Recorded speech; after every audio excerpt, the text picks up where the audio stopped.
नाज़रीन आदाब, मैं हूँ युसरा और आप देख रहे हैं एमएमसी न्यूज़ इंडिया।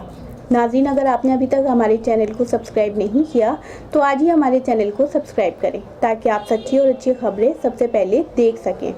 नाज़रीन, हमारे साथ बात करने के लिए मौजूद हैं डॉक्टर मुमताज़ आलम रिजवी साहब।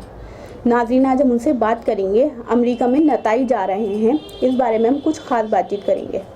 मुमताज़ साहब, माइनॉरिटी मीडिया सेंटर में आपका बहुत बहुत खैर मकदम है। जी शुक्रिया बंदो। मुमताज़ साहब, अमेरिका में नताई जा रहे हैं, आपको क्या लगता है कि कौन कामयाब होगा, इस बारे में आप क्या कहेंगे? देखिए, अभी आखिरी मरहले में पूरा इलेक्शन है जो सदारती इंतखाबात अमेरिका में हो रहा है, और अब तक जो नताइज आए हैं वो 200 करीब 64 वो जो बाइडन के हक़ में वोट हैं, और 214 के करीब जो मौजूदा अमरीकी सदर हैं डोनाल्ड ट्रंप के हक़ में हैं, और 270 सीटें वहाँ पे चाहिए, वोट चाहिए, जो जिसको 270 का जो जादुई आंकड़ा है जो उसको पा लेगा वही अमेरिका का अगला सदर होगा। तो अगर इस तरीके से देखा जाए तो महज 6 सीटें जो बाइडन की हैं जो वहाँ से दूर हैं, और 214 यानी बहुत पीछे डोनाल्ड ट्रंप हैं। तो इसलिए अब ये माना जा रहा है कि तकरीबन वहाँ पे जीत जो है वो जो बाइडन की जो डेमोक्रेट के उम्मीदवार हैं वो उनकी जीत तकरीबन तय है, और ट्रंप की शिकस्त तकरीबन यकीनी है। ये अब तक के जो तज्जिया निगार हैं वो बता रहे हैं, और ये बिल्कुल सही है। हालांकि कल जब ये वोटिंग हो रही थी और काउंटिंग हो रही थी, उस वक्त प्रेस कॉन्फ्रेंस करते हुए मीडिया वो आए थे डोनाल्ड ट्रंप। प्रेस कॉन्फ्रेंस क्या है, लोगों को खिताब करने के लिए आए थे वाइट हाउस में, और उन्होंने ये दावा किया था कि हमारी जीत तकरीबन तय है और हम जश्न की तैयारी कर रहे हैं। हालांकि मैं एक चीज़ बताऊं कि उनके चेहरे का जो रंग था वो उड़ा हुआ था। उनके चेहरे से नहीं लग रहा था कि वो जीत को बताने के लिए आ रहे हैं, और यही वजह है कि उन्होंने सुप्रीम कोर्ट जाने की बात की थी, और अब भी वो सुप्रीम कोर्ट जाने की बात कर रहे हैं। कह रहे हैं गड़बड़ी हुई है, और ये सारी चीज़ें वो कह रहे हैं। हालांकि देखिए, जब 2016 में यूसरा साहब इलेक्शन हुआ था तो जो इनके खिलाफ थे वो भी यही कह रहे थे। तो ये सब होता है, लेकिन अब तक की जो तस्वीर है वो यही है कि अमेरिका में तब्दीली हो रही है। अमेरिका में डोनाल्ड ट्रंप का जादू नहीं चला। उनकी जो बेटी थी जिन्होंने बहुत घूम घूम करके कोशिश की, उनका भी जादू नहीं चला, और वहाँ पे जो बाइडन का जादू चल गया। जो बाइडन अब अमेरिका के सदर होने जा रहे हैं, ये बिल्कुल पक्की बात है, क्योंकि 270 में से 264 वोट उनके हक़ में आ चुके हैं। महज 6 वोट से वो दूर हैं, जबकि डोनाल्ड ट्रंप 214 पे ही वो कल से अटके हुए हैं, 213 214 पे।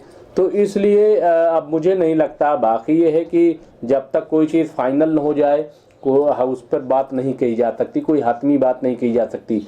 लेकिन जो सामने का नतीजा है उसमें जो बाइडन जो कल से ही बढ़त बनाए हुए थे, कल से ही वो आगे थे, और उन्होंने फिर पीछे मुड़ के नहीं देखा, वो आगे ही गए। हालांकि इसको बहुत ही कांटे की टक्कर बताई जा रही थी, लेकिन कल से जो फासला बना है तो मैंने नहीं देखा कि ये फासला टूटा है। तो बहरहाल ये एक बड़ी तब्दीली होगी। मैं समझता हूँ कि न सिर्फ अमेरिका में बल्कि दुनियावी सतह में एक बड़ी तब्दीली आएगी। जी मुमताज़ साहब, अगर ट्रंप हारते हैं तो क्या वो अपने ओहदे से हटेंगे, जैसा कि उन्होंने कहा है कि वो हम अपने ओहदे से नहीं हटेंगे, इस बारे में आप क्या कहेंगे? देखिए, ऐसा है कि ये वही है ना कि ये शुरू से ऐसे ही बड़बोलापन इन पे रहा है, ऐसे ही बातें ये करते रहे हैं, और ये कर देंगे वो कर देंगे और ऐसा हो जाएगा और वैसा हो जाएगा, और कई बार उन्होंने हिंदुस्तान को भी धमकियाँ दी। तो मैं समझता हूँ कि उन्होंने एक तरीके से धमकी दी थी। सवाल ये है कि आप क्यों नहीं हटेंगे। ये कोई ज़ाती तो लड़ाई नहीं है। अगर आपको अमेरिका के लोगों ने मुंतखब नहीं किया, उन्होंने ये फ़ैसला किया कि आप सदर नहीं रहेंगे, तो क्या आप आवाम की राय को खारिज कर देंगे? कैसे आप आवाम की राय को खारिज कर सकते हैं? कैसे आप ये कह सकते हैं कि हम नहीं हटेंगे? तो ये बातें जो हैं वो जाहिर सी बात है। मैं तो ये कहता हूँ कि जिस दिन डोनाल्ड ट्रंप ने ये बात कही थी, मैंने उसी दिन ये बात कही थी कि इसका मतलब ये है कि डोनाल्ड ट्रंप की शिकस्त पक्की है, उन्हें अपनी हार दिखाई दे रही, उन्हें अपनी शिकस्त दिखाई दे रही, और वो अब साबित हो रहा है। यानी उनकी जो झल्लाहट थी, उनकी जो परेशानी थी, और फिर उनका जो मिजाज था, देखिए बहुत ही मतलब फ़िरका वाराना था, बहुत ही फ़िरका परस्त था, बहुत ही तासुब वाला, और वो कब क्या किसको कह दें कुछ नहीं समझ में आ रहा। अभी आपको मालूम होगा कि कोरोना के मामले में एक दवा जो हमारे यहाँ थी, बाकायदा धमकी दी, धमकी दे करके, तो ये कोई बात नहीं है कि आप एक डिक्टेटर बन करके तो ये कि वो नहीं हटेंगे, ऐसा कुछ नहीं है, उनको हटना ही पड़ेगा। और ये नई बात नहीं, देखिए ये इलेक्शन है, इसको एक्सेप्ट करना पड़ता है। लोग आते जाते हैं, दुनिया में हर जो जमहूरी मुल्क है वहाँ यही सिस्टम है कि आवाम जिसको चुनती है वो वही उस मुल्क का सदर बनता है, वही उस मुल्क का प्राइम मिनिस्टर बनता है। तो इसमें कोई ऐसी बात नहीं है, इसलिए ये सब बातें बेमानी हैं, ये उनका बड़बोलापन है। अब वो सुप्रीम कोर्ट जा रहे हैं तो जाएं, वो अदालती मामला है, लेकिन फ़िलहाल जो है वो तस्वीर यही है कि जो बाइडन ही अब अमेरिका के सदर होंगे और उन्हें चार्ज बहरहाल इन्हें देना पड़ेगा। जी मुमताज़ साहब, अगर जो बाइडन जीते हैं तो इसका हिंदुस्तान की सियासत पर क्या असर पड़ता है? देखिए, मैं नहीं समझता कि इसका बहुत ज़्यादा कोई असर पड़ेगा। हाँ, कुछ चीज़ें हैं जो वो कर सकती हैं इशारा, मसलन जैसे 370 के मामले में जो बाइडन का नज़रिया और जो उन्होंने अपने नायब सदर चुना है, उनका बिल्कुल नज़रिया मुख्तलिफ था। उन्होंने कहा था कि 370 को हटाना ये गलत है, तो एक तो ये है। दूसरा सीए के मामले में भी उनका नज़रिया है। तीसरी बात ये कही जा रही है कि जो बाइडन का झुकाव जो है वो पाकिस्तान की तरफ है, हालांकि मैं ये नहीं मानता कि बहुत पाकिस्तान की तरफ है और हिंदुस्तान तरफ नहीं। देखिए, जो हमारी खारजा पॉलिसी है, हिंदुस्तान या कोई भी मुल्क यूसरा साहिबा, वो कोई ज़ातियात पर नहीं चलता है, बल्कि वो खारजा पॉलिसी की बुनियाद पर चलता है। अमेरिका जो है वो अपनी खारजा पॉलिसी क्या रखता है वो पहले ही से तय है, उसमें थोड़ा बहुत ही रद्दोबदल होता है। ऐसे ही हमारी जो खारजा पॉलिसी है हम उसके तहत चलेंगे। तो इसलिए ये जो रिजीम चेंज होता है इसका बहुत ज़्यादा असर मैं समझता हूँ कि नहीं पड़ेगा।